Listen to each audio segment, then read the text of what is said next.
आदरणीय दर्शकवृन्द नमस्कार। स्वागत छ कार्यक्रम डाइट एन्ड डिजिजमा। म रिना थापा। विभिन्न किसिमका रोगहरू लागिसकेपछि बिरामीले के खान मिल्छ वा मिल्दैन भन्ने विषयमा केन्द्रित रहेर जानकारी दिने कार्यक्रम हो डाइट एन्ड डिजिज।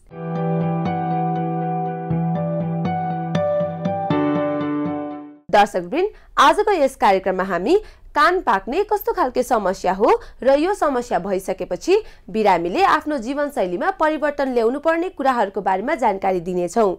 यसै विषयमा तयार पारिएको रिपोर्ट अबको प्रस्तुतिमा। हाम्रो शरीरमा भएको प्रत्येक अङ्ग महत्त्वपूर्ण हुन्छ।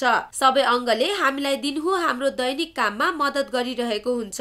त्यसैगरी कान पनि एकदम नै महत्त्वपूर्ण अङ्ग हो, जसले गर्दा हामीले सुन्ने गर्छौँ। साथै कानको मुख्य कार्य भनेको हाम्रो शरीर हिँड्दा र उभिँदा ब्यालेन्स प्रदान गर्नु हो।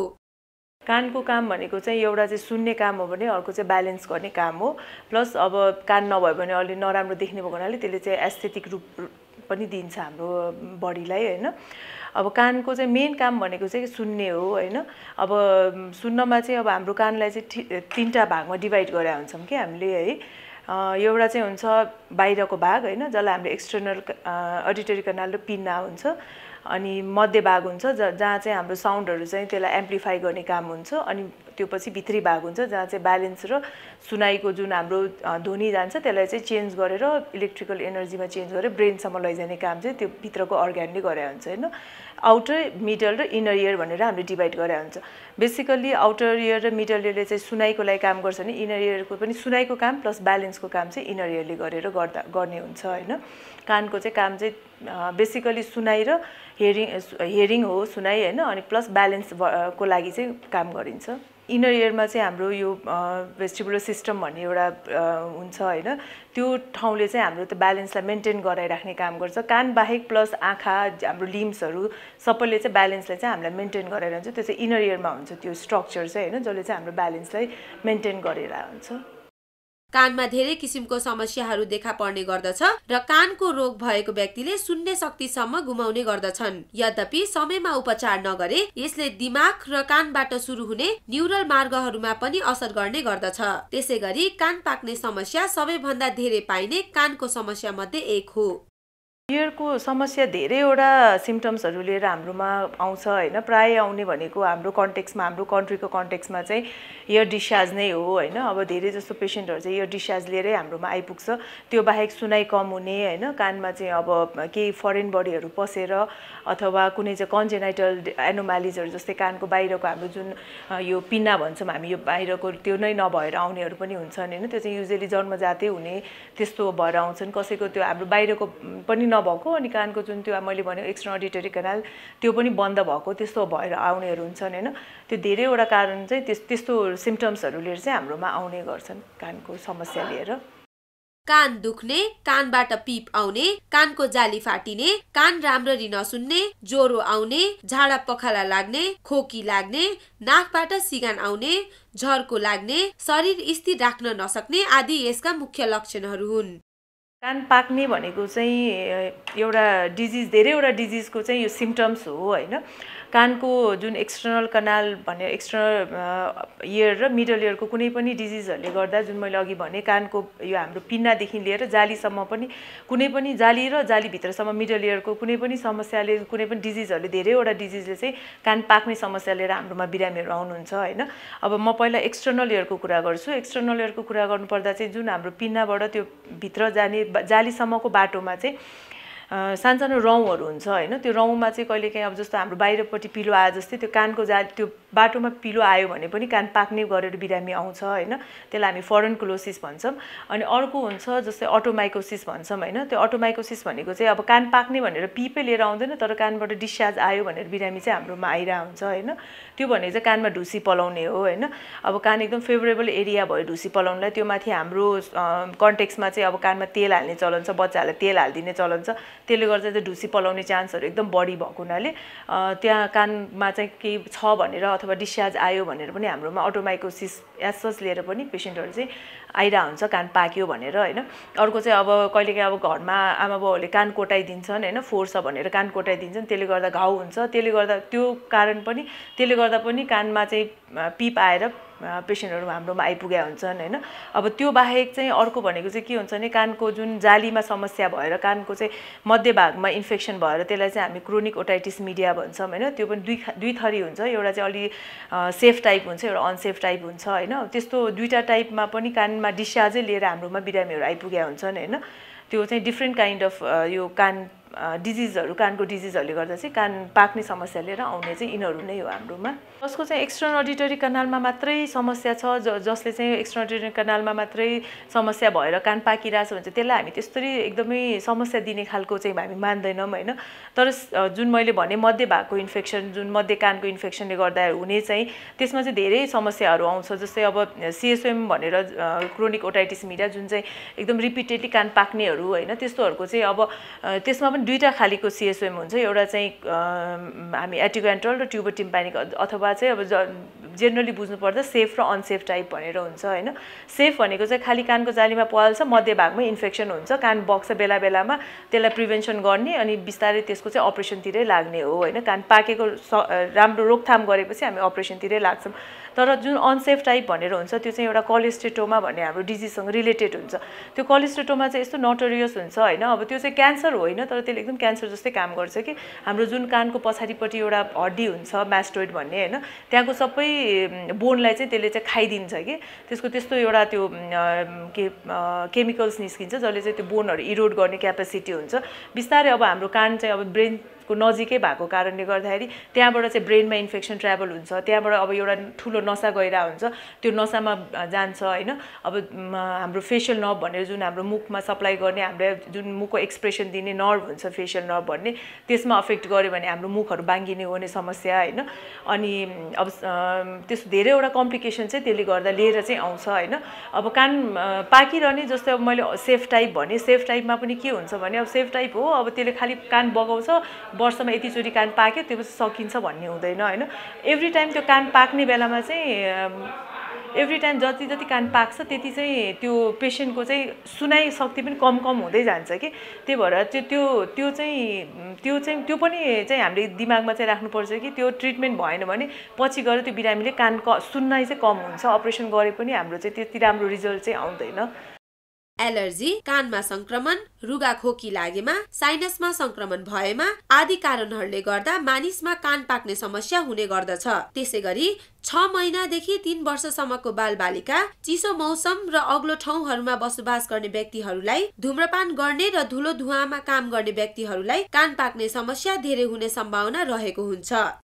कान पाक्ने चाहिँ रिस्क फ्याक्टर भन्दाखेरि पनि अब जस्तै बच्चाहरू जसमा चाहिँ तेल हाल्दिने, अब सानोदेखि सुरु गर्नुपर्दा हैन, बच्चाहरू जसलाई हामीले तेल हाल्दिन्छ उनीहरू अटोमाइकोसिस लिएर आउँछ, कानमा त्यसले गर्दाखेरि नि इन्फेक्सन भएर डिस्चार्ज लिएर आउँछ हैन। त्यो बच्चाहरू त्यसरी रिस्क फ्याक्टर पर्ने भयो, कान कोटाइदिने भयो, कानमा फरेन बडी बच्चाहरूले कानमा के हाल्छ भन्दिँदैन, त्यो पछि गएर त्यसले नै डिस्चार्जहरू लिएर इन्फेक्सन भएर त्यो कान पाक्ने भएर आउँछ हैन। अब रिस्क फ्याक्टर भने यही भनेर हुँदैन, तर जो चाहिँ अब जस्तै सोसियो इकोनोमिक कन्डिसन लो भएको कन्डिसनहरू, जसलाई चाहिँ धेरै रुगा लागिरहन्छ हैन, क्राउडेड इन्भाइरोमेन्टमा बस्नेहरू, उनीहरूलाई चाहिँ यो समस्याहरू चाहिँ अलिक बढी देखिन्छ हैन। प्लस अब जसलाई चाहिँ धेरै रुगा लागिरहन्छ, नाकको समस्या भइरहन्छ, यिनीहरू चाहिँ अलिक बढी रिस्कमा पर्ने चाहिँ हुन्छ। तर अदरवाइज यसलाई नै हुनुपर्छ भन्ने चाहिँ हुँदैन। स्मोकिङले चाहिँ जुन हाम्रो त्यो म्युकोसिलरी एक्सन भन्ने हुन्छ हैन, जसले चाहिँ हाम्रो त्यसलाई चाहिँ त्यो जति पनि फोहोरहरू त्यसलाई बाहिर पठाउने जस्तो एउटा हुन्छ कि, अब त्यसलाई चाहिँ अलिकति कम गरिदिने भएको हुनाले गर्दा चाहिँ तिनीहरूलाई हुन्छ। अर्को चाहिँ इम्युनिटी लो गरिदिन्छ, त्यसले गर्दा स्मोकिङले पनि त्यसलाई चाहिँ असर चाहिँ पार्छ, तर त्यसले गर्दाखेरि नै कान पाक्ने भनेर चाहिँ हुँदैन। कोल्ड क्लाइमेटले चाहिँ डाइरेक्टली कानमा असर गर्दैन, तर इन्डाइरेक्टली के हुन्छ भने कोल्ड क्लाइमेट भएपछि मान्छेलाई रुगा खोकी लाग्न थाल्छ हैन। हाम्रो नाक कान घाँटी चाहिँ एकदमै इन्टर रिलेटेड कुरा हो कि। जस्तै रुगा चिसो लाग्ने बित्तिकै हामीलाई रुगा लाग्न थाल्यो भने, रुगा लागेपछि के हुन्छ भने हाम्रो नाक र कान जोड्ने एउटा युस्टाचियन ट्युब भन्ने एउटा सानो पाइप हुन्छ कि, अब त्यो पाइपबाट चाहिँ नाकको इन्फेक्सन चाहिँ कानमा जान्छ। त्यसले गर्दा पेसेन्टहरूलाई चाहिँ कस्तो हुन्छ भने कानको मध्य भागमा इन्फेक्सन सुरु भएर त्यो पछि कहिलेकाहीँ एकदमै त्यो धेरै नै इन्फेक्सन भएर त्यहाँ पस धेरै कलेक्सन भने बाहिर त आउने बाटो चाहियो, कानको जालीमा सानो पाल भएर त्यहाँबाट पिप आउँछ कि। त्यो भयो भने पनि अब त्यसले गर्दाखेरि चाहिँ रिपिटेडली अब जसलाई रुगा लागिरहन्छ, जसको चाहिँ चिसोमा एक्सपोजर बढी हुन्छ हैन, उनीहरूको चाहिँ कान पाक्ने समस्या चाहिँ बढी हुन आउँछ। एयर पल्युसन एज सचले चाहिँ त्यही मैले अघि भने जस्तै इन्डाइरेक्टली अफेक्ट गर्ने हो हैन, डाइरेक्टली एयर पल्युसनले गरेर कानमै असर चाहिँ गर्दैन। तर एयर पल्युसन भएपछि मान्छेलाई जसलाई चाहिँ रुगा अलिअलि लागिरहेको उनीहरूको एयर पल्युसनले त्यो रुगा बढाउँछ, त्यो भएपछि इन्फेक्सन चाहिँ त्यहाँबाट ट्राभल भएर चाहिँ हुनसक्छ। तर एयर पल्युसनले डाइरेक्टली कानैमा चाहिँ अफेक्ट चाहिँ गर्दैन। हाम्रो नाक कान घाँटी चाहिँ एकदम इन्टर रिलेटेड कुरा हो हैन। अब जसको चाहिँ रुगा बढी लागिराख्ने, जसलाई चाहिँ त्यो समस्या बढी छ, नाकमा पलिपहरू हुन्छन् हैन, जस्तै बच्चाहरूको केसमा एडिनोइड भनेर एउटा अर्ग्यान टन्सिल जस्तै एउटा नाकको पछाडि एउटा टन्सिल हुन्छ जसको त्यो रिपिटेडली इन्फेक्सन भइरहन्छ हैन, त्यस्तो बच्चाहरूलाई प्रायः जस्तो कानको समस्या आइरहने त्यस्तो समस्याहरू चाहिँ देखिन्छ, एकदम इन्टर रिलेटेड छ हैन। जसलाई घाँटीको टन्सिलाइटिस हुँदा पनि इभन त्यो इन्फेक्सन ट्राभल गर्ने त्यस्तो चाहिँ हुन्छ, त्यो रिलेटेड नै कुरा हो। नाक कान घाँटी चाहिँ तिनटै रिलेटेड कुरा छ। ओटोस्कोप, टिम्प्यानोमेट्री, रिफ्लेक्टोमेट्री, अडियोग्राम आदि गरेर कान पाक्ने समस्या भए या नभएको थाहा पाउन सकिन्छ। डायग्नोसिस चाहिँ अब बेसिकली पेसेन्ट हामी कहाँ आउने बेलामा नै कान पाक्यो भनेर आउनुहुन्छ हैन। अब कान पाक्यो भनेर आउँदाखेरि हामीले चाहिँ हाम्रो अब इएनटी डक्टरको चाहिँ के हुन्छ भने कान पाक्यो, अब त्यो कान चाहिँ बाहिरको भागको हो कि मिडल इयरको हो भन्ने नै हाम्रो सबभन्दा फर्स्ट त्यो हुन्छ हैन। अब सिम्पटम्सहरू जस्तै कान पाक्यो, कान कोटाएको हिस्ट्री दिइराख्नु भएको छ, अनि कान दुखेको हिस्ट्री दियो भने युजुअली त्यो बाहिरको इन्फेक्सन हो कि भनेर हामीलाई हुन्छ हैन। अब रिपिटेडली कान पाक्ने हिस्ट्री दिइरहनु भएको छ, अब एभ्री इयर जस्तै कान पाक्छ यस्तो भनेर हिस्ट्री दिइरहनु भएको छ भने त्यो पछि मिडल इयर हो कि भनेर हामीलाई हुन्छ। अब हामीसँग अब त्यो अटोस्कोप भनेर हामीले त्यो हेर्ने इन्स्ट्रुमेन्ट हुन्छ, त्यो हेरेर चाहिँ हामीले कतानिर चाहिँ इन्फेक्सन छ के छ हैन, त्योबाट हेरेर चाहिँ हामीले चाहिँ थाहा पाउँछौँ। डायग्नोसिस चाहिँ त्यहाँबाट जान्छ हाम्रो। कान पाक्ने जुन मैले समस्या भने हैन, त्यसमा चाहिँ के हुन्छ भने अब कान सुनाइ पनि कम भएर जान्छ हैन। अब त्यस्तो बिरामीको चाहिँ सुनाइ कति कम भएको छ, अब जस्तै सिएसओएम यो चाहिँ युजुअली मध्य भागको कुनै पनि इन्फेक्सन छ भने रिपिटेड इन्फेक्सनले चाहिँ कानलाई कतिको सुनाइ कम गराइदिएछ त भनेर हेर्नलाई चाहिँ जाँच गर्ने हुन्छ हैन। अडियोमेट्री भन्ने त्यसै सुनाइको जाँच गर्ने। जस्तै मैले भने सिएसओएम अनसेफ टाइपमा पनि रिपिटेड इन्फेक्सन हुँदै जाँदाखेरि चाहिँ बिस्तारै नसा पनि त्यसले बिगार्दै गइरहेको हुन्छ हैन। अब त्यस्तो जुन नसा चाहिँ बिग्रिसकेको छ त्यसलाई चाहिँ हामीले चाहिँ अपरेसन गरेर पनि त्यति फाइदा हुँदैन हैन। त्यही भएर हामीले चाहिँ सधैँ अपरेसन गर्नु अगाडि चाहिँ पिटिए भनेर प्योर टोन अडियोमेट्री भनेर जाँच गरेर हेर्छौँ कि जसले चाहिँ हामी चाहिँ अब कान कति सुनेछ, उसको खालि कानको जालीले मात्र समस्या गरेछ कि कानको मध्य भागमा जुन हाम्रो असिकल्स भन्ने हाम्रो त्यो साउन्ड एम्प्लिफाई गर्ने एउटा सिस्टम हुन्छ त्यसमा ड्यामेज गरेछ कि अथवा रिपिटेड इन्फेक्सनले गर्दा नसासम्म नै त्यसले ड्यामेज गरेछ भनेर त्यो हेर्नलाई चाहिँ हामीले यो अडियोमेट्री भनेर गराउँछौँ हैन। त्यो गरेको फाइदा के हुन्छ भने अब तपाईको सपोज जालीमा मात्र समस्या भएर जालीकोले गर्दा मात्रै चाहिँ तपाईको सुनाइ कम छ भने हामीले जाली मात्र बनाउने काम गरिदिन्छौँ हैन, ताकि पेसेन्टले आफ्टर जाली बनाएपछि उसले सुन्छ भन्ने हुन्छ हैन। अब जसको चाहिँ असिकलमा पनि प्रब्लम छ भनेर त्यो अडियोग्रामले अलिकति हामीलाई त्यो दिन्छ हैन, हिन्ट दिन्छ। त्यो भएपछि हामीले असिकलोप्लास्टी भनेर सेकेन्ड स्टेज अपरेसन हामीले प्लान गरेर पेसेन्टलाई त्यो अनुसार हामीले प्लान गर्न सक्छौँ। अनि अर्को भनेको चाहिँ अब जस्तै नसामा समस्या गइसकेको रहेछ भने चाहिँ हामीले पेसेन्टलाई पहिल्यै प्री काउन्सिलिङ गर्न सक्छौँ कि तपाईँले हामीले अपरेसन गर्न लागेको तपाईँको कानको जाली टाल्नलाई हो, यसले अपरेसन गरे पनि तपाईँको सुनाइमा हेल्प हुँदैन किनभने अब आजकल यस्तो मेडिकल लिगल इस्युजहरू छ हैन। त्यही भएको हुनाले अब तपाईँको कानको अपरेसन अब जनमानसमा पनि त्यही छ कि कानको अपरेसन गरेपछि मैले राम्रो सुन्छु भन्ने हुन्छ। तर योबाट चाहिँ म के भन्न चाहन्छु भने कानको अपरेसन हामीले चाहिँ त्यो सुनाइ राम्रो गर्नलाई गर्ने अपरेसन होइन हैन। यो चाहिँ हामीले तपाईको जति कानको सुनाइ छ यो भन्दा बिग्रिन नदिनको लागि गर्ने, एभ्री टाइम तपाईको जुन कान पाकेर समस्या भइरहेछ त्यसलाई रोकथाम गर्ने अपरेसन हो हैन। त्यही भएको हुनाले यो हामीले जुन अपरेसन गर्छौँ जाली टाल्ने त्यसले चाहिँ तपाईको सुनाइ राम्रो हुन्छ भनेर चाहिँ गर्दैनौँ कि। अब त्यस्तै गरी अब कसैको अब जस्तै नसामै समस्या भइसकेको रहेछ भने त अब उहाँहरूलाई त हामीले पहिल्यै प्री काउन्सिलिङ गर्नलाई हामीले सजिलो हुने भएको हुनाले अडियोमेट्री चाहिँ त्यो हिसाबले अब हाम्रो पछिको प्लानिङसम्म जानुपर्ने भएको हुनाले अडियोमेट्री चाहिँ हामी गर्छौँ। एडिनोइड रिमुभल, मिरिङ्गोप्लास्टी र टिम्प्यानोप्लास्टी यसका मुख्य उपचारहरू हुन्। अब यस्तो छ बाहिरको एक्स्ट्रानोडेटरी क्यानालको मात्र डिजिज छ भने जस्तै फरेन क्लोसिसहरू छ भने चाहिँ हैन, जस्तै पिलोहरू छ भने चाहिँ अब आजकल प्याकिङहरू गर्छौँ हामीले कानमा हैन, लोकली प्याकिङ गर्छौँ। यदि धेरै नै छ भने अब एन्टिबायोटिकहरू दिएर त्यसलाई ट्रिटमेन्ट गर्छौँ हैन। अब जस्तो मैले अघि भने अटोमाइकोसिस ढुसी पलाउने समस्या रहेछ भने सधैँ कान पहिला हामी सफा गरिदिन्छौँ हैन। कान सफा गरेर अनि त्यो पछि एन्टिफङ्गलहरू राखेर हामीले त्यसलाई ट्रिटमेन्ट गर्छौँ। प्रिकसनहरू भन्छौँ जस्तै पेसेन्टले कानमा पानी सानी पार्नु भएन, कान कोटाउनु भएन हैन, यस्तो प्रिकसनहरू हामी भनेर पठाउँछौँ। अब अर्को मेजर हाम्रो लागि ENT सर्जनलाई मेजर भनेको चाहिँ क्रोनिक ओटाइटिस मिडिया नै हो, चाहे त्यो सेफ होस् या अनसेफ टाइप होस् होइन। त्यसको लागि चाहिँ ट्रिटमेन्ट भनेको चाहिँ हामीले चाहिँ अब पहिला जति इन्फेक्सन छ त्यसलाई रोक्नलाई चाहिँ एन्टिबायोटिकहरू दिने, रुगा लगाइरहेछ भने रुगाको ट्रिटमेन्टहरू गराउने होइन, इन्फेक्सन कन्ट्रोल गर्छौँ। त्यो पछि अल्टिमेट भनेको चाहिँ अपरेसन नै हुन्छ यसको लागि होइन। अनि अब जस्तै प्रिकसन त्यो ट्रिटमेन्ट गर्दा गर्दै अब ट्रिटमेन्टको पनि यस्तो हुन्छ, एउटा चाहिँ मेडिकल ट्रिटमेन्ट भयो जुन चाहिँ मैले भने औषधि दिने र अपरेसन गर्ने होइन। अर्को भनेको चाहिँ प्रिभेन्सन पनि गर्नुपर्ने हुन्छ। जस्तै पेसेन्टलाई अब हामीले इन्फेक्सन कन्ट्रोल गर्न भनेर औषधिहरू दिएर पठायौँ, तर पेसेन्टले एभ्री टाइम नुहाउने बेलामा कानमा पानी पठाइराख्यो, ऊ स्विमिङ खेल्न गइराख्यो, पौडी खेल्न गइराख्यो, धारासारामा नुहाउँदाखेरि पानी पस्यो भने चाहिँ त्यसले जति हामीले औषधि दिए पनि त्यसले चाहिँ कान पाक्न चाहिँ कम गरिदिँदैन कि। त्यही भएर सधैँ नुहाउने बेलामा चाहिँ उहाँहरूले कानमा कपास अथवा कपाससँग भ्यासलिन अथवा एयर प्लगहरू राखेर नुहाउनु, ताकि पानी भित्र नजाओस् भनेर हामी त्यो चाहिँ सधैँ काउन्सिलिङ गरेर पठाउँछौँ होइन। अर्को भनेको चाहिँ जस्तै अब कान अब राम्रोसँग कानमा औषधि राख्दा राख्दै पेसेन्टले कान कोटाउनै थाल्यो होइन, इयरबडहरू चलाउँदै गऱ्यो भने त त्यसले त इन्फेक्सन त प्रिभेन्ट गर्दैन होइन, त्यसले त झनै इन्फेक्सन बढाउँछ। त्योहरू प्रिभेन्ट गर्नु भन्छौँ। अब जस्तै रुगाको किलायो भने रुगाको औषधि खाने गर्नु पर्यो होइन, रुगाको औषधि नखाने एन्टिबायोटिक मात्र खाएर खालि प्रिभेन्सनको लागि त्यो गऱ्यौँ भएन, रुगाहरूको लागि ट्रिटमेन्ट गर्नु भन्छौँ होइन। त्यस्तो प्रिकसन्सहरू पनि हामी चाहिँ जो चाहिँ मेरोमा आउनुहुन्छ उहाँलाई चाहिँ म प्रायः जस्तो त्यो सबै चाहिँ भनेरै पठाउँछु। जस्तो स्विम गर्नुहुन्छ भने स्विमिङ नगर्नुहोस् होइन, खोला नालामाहरूमा नुहाउनु हुँदैन, यो सबै प्रिकसनहरू चाहिँ हामीले भनेर पठाउनुपर्छ। किनभने मेडिकल ट्रिटमेन्टमा जस्तै हामीले औषधि उपचार मात्र गरेर हुँदैन, यिनीहरू पनि ध्यानमा दियो भने मात्रै इन्फेक्सन चाहिँ हामीले छिटो कन्ट्रोल गर्न सक्छौँ। व्याक्स सुक्नको लागि भन्दा पनि जुन डिस्चार्ज छ होइन, एक्टिभ इन्फेक्सन छ त्यसलाई कम गर्नलाई दिने औषधि हो होइन। अब लोकली अब त्यसमा पनि दुईवटा स्कुल अफ थट छ भनौँ होइन। एउटा अब कसैले के भन्छ भने खालि कानमा लोकली ट्रिटमेन्ट गरे पुग्छ, लोकल ट्रिटमेन्ट गरेर ड्रपहरू राखेर इन्फेक्सन कन्ट्रोल गर्ने भनेर हुन्छ। अब कतिजनाले चाहिँ होइन एन्टिबायोटिक सिस्टमिक पनि खानुपर्छ भनेर दुईवटा स्कुल अफ थट छ। अब त्यसमा आफ्नो आफ्नो प्र्याक्टिस हो होइन, तर अब त्यो लोकली जुन ड्रप राख्छन् त्यसले चाहिँ लोकली काम गर्छ त्यो, ताकि त्यहाँभित्र भएको त्यो इन्फेक्सनलाई चाहिँ कम गर्ने काम चाहिँ त्यो ड्रपहरूले गर्ने काम गर्छ। माइरिङ्गोप्लास्टी भनेको चाहिँ हामीले कानको जाली बनाउने अपरेसन हो होइन।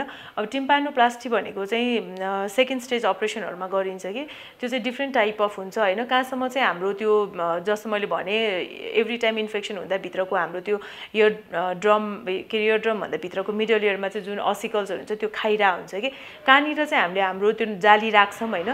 त्यो डिफ्रेन्ट स्टेज हेरेर चाहिँ हामीले त्यसलाई त्यो सुनाइको लागि जुन चाहिँ सुनाइ राम्रो गर्नको लागि चाहिँ हामीले एउटा ड्रम कहाँनिर राख्छौँ त्यो हिसाबले चाहिँ त्यसलाई टिम्पानोप्लास्टी भनेर चाहिँ डिफ्रेन्ट टाइपमा हामीले डिभाइड गरेका हुन्छौँ कि। माइरिङ्गोप्लास्टी भनेको चाहिँ जाली मात्र राख्ने काम भयो होइन। टिम्पानोप्लास्टी भने चाहिँ त्यो जाली चाहिँ जुन ठाउँमा जाली हो त्यो ठाउँमा नराखिकन असिकल्स कहाँनिर छ होइन त्यो हेरेर चाहिँ हामीले राख्नेलाई चाहिँ टिम्पानोप्लास्टीलाई डिफ्रेन्ट डिभाइड गरे हो हामीले। कोलिस्टिटोमा, टन्सिलाइटिस, एडिनोइड बढ्नु, घरिघरि कानमा संक्रमण हुने यसका मुख्य जटिलताहरू हुन्। साथै बाल्य अवस्थामा भएको छ भने ढिलो बोली आउने समस्याहरू पनि देखा पर्ने गर्दछ। मास्टोइड भन्ने हाम्रो एउटा इयर सेल्स क्याभिटी हुन्छ होइन, त्यहाँनिर चाहिँ बोन हुन्छ मास्टोइड बोनमा, त्यहाँनिर चाहिँ गएर असर खाँदै गएपछि हाम्रो दिमागको त्यो माथिको लेयरमा चाहिँ खायो भने त्यसले चाहिँ दिमागमा डाइरेक्टली इन्फेक्सन ट्राभल हुन्छ कि। अब त्यहाँ इन्फेक्सन ट्राभल भयो भने ब्रेन एब्सेसहरू लिएर मेनिन्जाइटिसहरू लिएर हाम्रोमा हस्पिटलमा ल्यान्डअप हुन्छ कि। त्यही भएको हुनाले चाहिँ त्यो थ्रुबाट चाहिँ अनसेफ टाइपमा चाहिँ त्यहाँबाट चाहिँ जान्छ हाम्रो होइन। अब अर्को चाहिँ फेसियल नर्भ एकदम नजिक हुन्छ होइन, त्यो भएको हुनाले फेसियल नर्भको बाटोमै काहीँ इन्फेक्सनले त्यहाँनिर इरोड गरिदियो, फेसियल नर्भको जुन पाथ छ त्यसको बोनलाई इरोड गरिदियो भने पनि मान्छेहरू चाहिँ मुख बाङ्गो भएर त्यस्तो भएर आउनेहरू चाहिँ हुन्छ कि।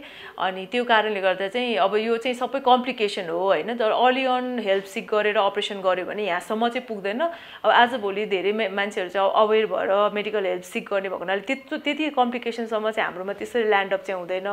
अझै पनि नभएको होइन, छन् होइन केसेसहरू, तर अब यो चाहिँ बिस्तारै अब घटाउँदै लैजानु पर्यो हामीले। जसको चाहिँ रिपिटेडली अब बच्चाहरूमा युजली देखिने भनेको चाहिँ क्रोनिक भन्दा पनि अक्युट ओटाइटिस मिडिया भन्छौँ हामी होइन, जसलाई चाहिँ अब रुगा लागिरहन्छ, जसको त्यो एडिनोइड ठुलो छ, उनीहरूको चाहिँ रिपिटेडली कानमा इन्फेक्सन भइरहन्छ कि। अब रिपिटेडली कानमा इन्फेक्सन भइरहँदा के हुन्छ भने बच्चाको चाहिँ जुन बेलामा चाहिँ उसले कान अब त्यो रिपिटेड इन्फेक्सन हुँदै गएपछि कान कम सुन्न थाल्छ बच्चाले होइन। अब त्यो कुरा चाहिँ त्यति ध्यानमा जाँदैन पेरेन्ट्सहरूको होइन। त्यो भएपछि के हुन्छ भने अब हामीले बोल्ने भनेको के हो भन्दाखेरि स्पिच आउने भनेको हाम्रो दिमागमा केही इनपुट जानु पऱ्यो कि कि केही कुरा सुन्नु पर्यो हैन जो बच्चाले कानै सुन्दैन त्यो बच्चाले बोल्नलाई चाहिँ डिले गर्छ कि अनि त्यसले गर्दाखेरि चाहिँ यदि कान सुनाइ कम छ भने चाहिँ त्यसले गर्दा चाहिँ बच्चाले चाहिँ त्यो क्याचअप ग्रोथ गर्न सक्दैन अनि त्यसले गर्दा स्पिच डेभलपमेन्टमा चाहिँ एकदमै प्रब्लम चाहिँ आउँछ हैन त्यही भएर चाहिँ अब अलिअलि कान नसुने जस्तो लाग्यो भने अब जस्तै बच्चाले 2 वर्षभित्रमा अलि ब्याबल गर्न थालेन बोल्न थालेन भने चाहिँ सबै पेरेन्ट्सहरुले चाहिँ अवेयर हुनु पर्यो अब बाजे बजे बोलेन त्यही भएर अब बाजे अथवा त्यस्तो भन्ने चलन छ हाम्रो हैन अब उसको बाउ बाजे पनि ढिला बोलेको थियो त्यही भएर उ पनि ढिला बोल्यो भने अब अहिले चाहिँ त्यसरी नहेरिकन हैन किन ढिला बोल्यो कान नसुनेपछि ढिला बोल्ने चाहिँ चान्स एकदम धेरै भएको हुनाले त्योतिर चाहिँ हाम्रो ध्यान जानुपर्छ हैन अब कान पाक्नै पर्छ भन्ने छैन अरु कारणले गर्दा नि कान कम सुन्ने रहेछ भने उले बोल्दैन किनभने उसकोमा इनपुटै गएर आउँदैन अब जस्तै उले बुझ्दै त्यो कुरालाई इनपुट नगएपछि उले त्यो बोल्न पनि नसक्ने जस्तो भएर आएको भनौं न हैन त्यही भएको हुनाले त्यो चाहिँ कान नसुन्ने कारणले गर्दा चाहिँ स्पिचमा डिले आउँछ हैन त्यही भएको हुनाले अलिकति ढिला बोल्यो भने अर्ली हेल्प सिक गर्यो भने चाहिँ त्यसमा हामीले इम्प्रुभमेन्ट गर्न सक्ने हैन जहाँनिर हामीले इनपुट दिन सक्छ त्यसले गर्दा बच्चाको चाहिँ स्पिच राम्रो हुँदै जान सक्छ कि त्यही भएको हुनाले त्यसमा चाहिँ ध्यान दिनुपर्ने हुन्छ हामीले भिटामिन सी भएको खानेकुरा जस्तै हरियो सागसब्जी बेरिज र भिटामिन ए भएको खानेकुरा जस्तै गाजर र टमाटर खाने जिंक र प्रोटिन युक्त खानेकुराहरू खाने ओलिभ ओइल र कोकोनट ओइल खाने सफा पानी पिउने आदि खानेकुराहरू खाएमा कान पाक्नबाट जोगिन सकिन्छ त्यसैगरी धूम्रपान नगर्ने धेरै चिसो र फ्याट भएको आदि खानेकुराहरू खान नमिल्ने कुराहरू हुन् त्यस्तो डाइट प्लान एज सच भनेर चाहिँ हुँदैन हैन कानको लागि चाहिँ डाइट प्लान भनेर हुँदैन तर जसको चाहिँ रिपिटेड इन्फेक्सनहरु भइरहन्छ उनीहरुको चाहिँ प्राय जस्तो नाकमा केही न केही रिलेटेड प्याथोलोजी भइरा हुन्छ हैन अथवा घाँटीमा रिपिटेड टन्सिलाइटिस घाँटी रिपिटेड इन्फेक्सन भइराख्ने समस्याहरु चाहिँ हामीले देखिरा हुन्छौं हैन अब त्यस्तोहरुलाई चाहिँ हामीले के भन्छौं भने अब चिसोहरुबाट अलिकति बच्ने जसको एलर्जिक फ्याक्टर छ त्यो एलर्जेन्सहरु जस्तै धुलो धुवाबाट बच्यो भने नाक र घाँटीको इन्फेक्सन अलि कम गर्दाखेरि कानको इन्फेक्सन पनि कम हुन्छ भन्ने चाहिँ एउटा त्यो चाहिँ छ तर कान एज सचको लागि भनेर डाइटै चाहिँ त्यस्तो चाहिँ हुँदैन आमाको दुधमा धेरैवटा इम्युन हाम्रो इम्युनिटी बढाउने त्यो फ्याक्टरहरु चाहिँ पाइन्छ त्यो चाहिँ अवश्य नै हो हैन त्यही भएको हुनाले अब कुनै पनि रुगाखोकी लाग्नबाट बच्चालाई जोगाउनलाई चाहिँ इम्युनिटी पावर राम्रो हुनु पर्यो बच्चाले जन्मिनेबित्तिकै त्यो इम्युनिटी पावर चाहिँ डेभलप गर्दैन त्यही भएर आमाको दुधबाटै त्यो इम्युनिटी पावर चाहिँ हामीले लिइरा हुन्छौं हैन त्यही भएको कारणले गर्दा चाहिँ त्यसले चाहिँ डेफिनेटली फाइदा गर्छ किनभने त्यसले चाहिँ रुगाखोकी लाग्नबाट बचाउँछ बच्चालाई त्यो भएपछि अटोमेटिकली कानमा इन्फेक्सन हुनबाट जोगाउँछ त्यसले गर्दा त्यो चाहिँ आमाको दुधले चाहिँ एकदमै प्रिभेन्ट चाहिँ गर्छ त्यो चाहिँ किनभने इम्युन त्यो फ्याक्टरहरु चाहिँ आमाको दुधमा बाहेक अरुमा चाहिँ बच्चाले त्यो इन्कम त्यो आउने स्रोत चाहिँ अरु हुँदैन बच्चालाई कानमा पानी पस्न नदिने रुगा खोकी लाग्नु नदिने बच्चालाई आफ्नो आमाको दुध खुवाउने बच्चालाई समय समयमा खोप लगाउने योगा र व्यायाम गर्ने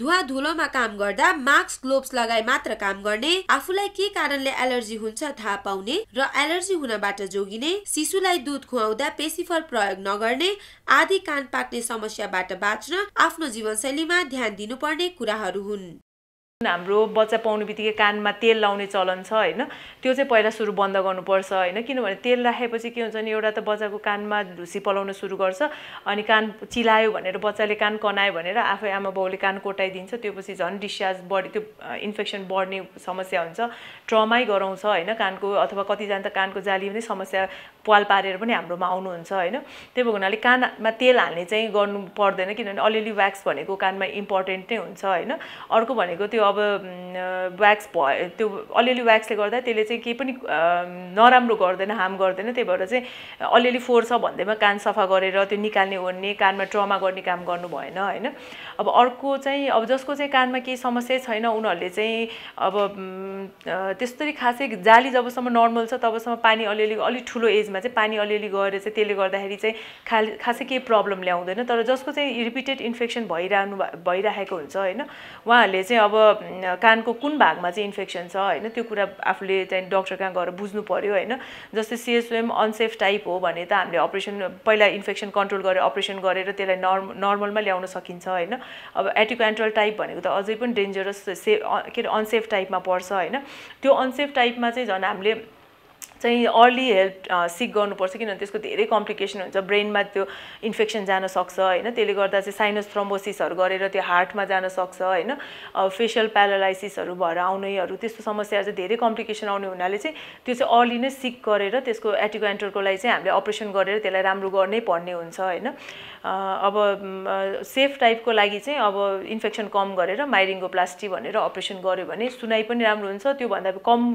बिग्रिन दिदैन भनौं न सुनाइ चाहिँ अब राम्रो भन्दाखेरि पनि पिप आउँदैन त्यो पछि चाहिँ बिस्तारै जुन हिसाबले त्यो उहाँको कान कम सुन्दै जाने हो त्यो चाहिँ हुन दिदैन त्यो चाहिँ प्रिभेन्सन लिनु पर्यो हैन अब जो चाहिँ अब रिपिटेडली कान पाकिराख्ने जसलाई चाहिँ रिपिटेडली त्यो हुनेहरुले चाहिँ रुगाखोकी लाग्ने बित्तिकै डाक्टर कहाँ देखाउन जानु पर्यो किनभने रुगा लाग्ने बित्तिकै कान पाक्ने चान्स बढी हुन्छ हैन त्यो देखाउन जानु पर्यो अब रुगा लाग्ने बेलामा छिछि गरेर सिङ्गाल लिनु भएन त्यो गर्दाखेरि चाहिँ नर्मल जालीमा पनि असर पर्न सक्छ हैन नाककै इन्फेक्सन कानमा जान्छ मिडल इयरमा इन्फेक्सन भएपछि फेरि कान पाक्ने समस्याहरु नयाँ समस्याहरु डेभलप हुन्छ हैन त्यही भएको हुनाले चाहिँ छिछि गरेर सिङ्गाल लिनु भएन है अनि अर्को कान कोट्टाउन चाहिँ कसैले पनि कान कोट्टाउनु भएन त्यो कुराहरु चाहिँ ध्यान दिनुपर्ने हुन्छ कान पाक्यो भनेर त्यसलाई चाहिँ एकदम सानो रूपमा नलिनुस् हैन कान पाक्यो भनेर सानो रूपमा लिँदाखेरि त्यसले गर्दा पछि तपाईलाई डायग्नोसिस थाहा नभइकन मेडिकलबाट ड्रप मात्र राखेर त्यसले चाहिँ केही समयको लागि तपाईलाई कम गरिदिन्छ हैन तर त्यसको चाहिँ धेरै नै कम्प्लिकेसन्सहरु हुन्छ जस्तै कान नसुनेपछि त्यसले त धेरैवटा सोशल फ्याक्टरहरुमा पनि इन्फ्लुएन्स गरेर हुन्छ हैन प्लस अब त्यसले अनसेफ टाइपै रहेछ तपाईको कान पाक्यो तपाईले ड्रप राख्नु भयो इन्फेक्सन अलि कन्ट्रोल हुन्छ तर त्यो भित्र गएर धेरै बिगार्ने भएको कारणले गर्दाखेरि चाहिँ त्यो कुरा चाहिँ ध्यान दिनु पर्यो कान पाक्ने भनेको साधारण हैन कान इज भेरी भाइटल अर्गन त्यही भएर चाहिँ त्यसको लागि चाहिँ ध्यान दिनुस् भनेर भन्न चाहन्छु